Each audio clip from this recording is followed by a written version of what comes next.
Hello friends, welcome to Kalyani சுலகம். இன்றைக்கி இந்த வீடியோவில் ஒரு சூப்பரான சண்டே ஸ்பெஷல் சிக்கன் 65 செஞ்சு காமிக்க போகிறேங்க. அதுக்கு முன்னாடி என்னோடய சேனலை இப்போ தான் ஃபஸ்ட் டைமாக பார்க்குறீங்கன்னா சப்ஸ்கிரைப் பண்ணிக்கிங்க.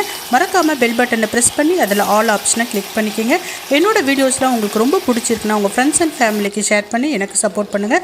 சரி வாங்க, இன்றைக்கி சிக்கன் 65 செய்யலாம். முதல்ல ஒரு பவுல் எடுத்துக்கலாங்க. அந்த பவுலில் 1 ஸ்பூன் அளவுக்கு இஞ்சி பூண்டு பேஸ்ட்டு சேர்த்துக்கலாம். 1 ஸ்பூன் அளவுக்கு கார்ன்ஃப்ளவர் மாவு சேர்த்துக்கலாங்க. 1/2 ஸ்பூன் அளவுக்கு தனி மிளகாய் தூள் சேர்த்துக்கலாம்.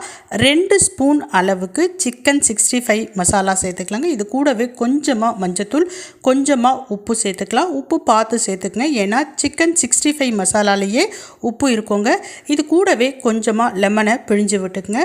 இப்போ இது எல்லாத்தையும் நல்லா மிக்ஸ் பண்ணிக்கலாங்க. எல்லா கலவையும் ஒன்றா சேர்கிற மாதிரி கை வச்சு நல்லா மிக்ஸ் பண்ணிக்கங்க.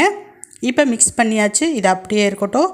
ஏற்கனவே நான் ஒரு 1/2 கிலோ சிக்கனை நல்லா க்ளீன் பண்ணி வச்சுருக்கேங்க. இப்போ அந்த சிக்கனை நல்லா புழிஞ்சு சேர்த்துக்கலாம். தண்ணி இல்லாத அளவுக்கு நல்லா புழிஞ்சிட்டு அந்த சிக்கனை சேர்த்துக்கலாங்க. சிக்கன் சேர்த்த பிறகு இந்த மசாலாவை இந்த சிக்கன் கூட சேர்த்து நல்லா மிக்ஸ் பண்ணிக்கலாம்.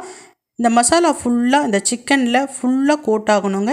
அந்த அளவுக்கு கை வச்சு ஃபுல்லாக மிக்ஸ் பண்ணிக்கோங்க.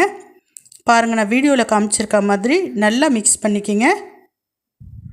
ஃபுல்லாக அந்த மசாலா ஃபுல்லாக ஒரு சிக்கன்லேயும் போய் சேரணுங்க. அந்த அளவுக்கு ஃபுல்லாக கோட் பண்ணிக்கலாங்க. அப்போ தான் டேஸ்ட்டு நல்லாயிருக்கும். இப்போ நான் பார்த்திங்கன்னா எல்லாத்தையும் மிக்ஸ் பண்ணிவிட்டேன். இந்த மாதிரி நீங்களும் மிக்ஸ் பண்ணிக்கிங்க. இதுக்கு தனியாக எந்த ஃபுட் கலருமே நம்ம சேர்க்க வேணாங்க. சிக்கன் 65 மசாலாலேயே அந்த ஃபுட் கலர் இருக்கும், அதனால் நம்ம தனியாக கலர்லாம் சேர்க்க வேணாம். இப்போ நல்லா மிக்ஸ் பண்ணியாச்சு. ஒரு தட்டு போட்டு நான் ஒரு 1/2 மணி நேரம் ஊற வச்சு எடுத்துக்கிறேங்க. நீங்கள் 1/2 மணி நேரத்துலேருந்து 2 மணி நேரம் வரைக்கும் ஊற வச்சுக்கலாங்க. எவ்வளோ நேரம் ஊறுதோ அந்த அளவுக்கு டேஸ்ட்டு நல்லாயிருக்கும். இப்போ 1/2 மணி நேரம் ஊறிடுச்சுங்க. இப்போ எடுத்து பொரிச்சிக்கலாம். ஒரு கடாய் வச்சுக்கலாங்க. அதில் எண்ணெய் விட்டுக்கலாம். எண்ணெயை பார்த்திங்கன்னா மிதமான அளவுக்கு சூடு பண்ணிக்கோங்க, ரொம்ப சூடு பண்ணிடாதீங்க. இப்போ நம்ம ஊறின அந்த சிக்கனை எடுத்து எண்ணெயில் பொரிச்சிக்கலாங்க. பாருங்கள், இப்படி ஒன்று ஒன்றா தனித்தனியாக எடுத்து எண்ணெயில் போடுங்க, மொத்தமாக போடாதீங்க. ஏன்னா மொத்தமாக போடுறப்ப ஒன்றோட ஒன்று ஒட்டிக்கும். இந்த மாதிரி தனித்தனியாக போடுங்க. போட்ட உடனே நல்லா சலன்னு நுர பொங்குற அளவுக்கு கொதிக்க ஆரம்பிக்குங்க. இப்போ நல்லா ஒரு சைடு வெந்துக்கிட்டு இருக்கு. வெந்துருச்சுன்னா அதுவே அந்த சலசலப்பு அந்த நுர அடங்கிடுங்க. பாருங்கள், ஒரு சைடு நல்லா வெந்துருச்சு. இப்போ நம்ம திருப்பி போட்டுக்கலாம்.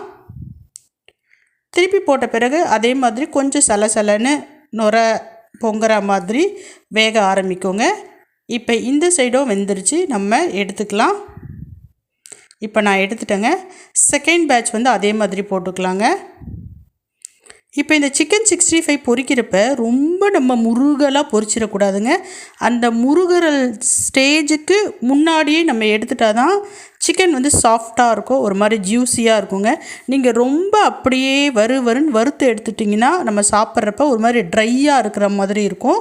அதனால் கொஞ்சம் முன்னாடியே ரொம்ப ட்ரை ஆகாமல் முறுமுறுன்னு இல்லாமல் அதுக்கு முன்னாடி ஸ்டேஜிலே சிக்கனை எடுத்துருங்க. அப்போ தான் சாப்பிட்றதுக்கு சாஃப்டாக நல்லாயிருக்கும்.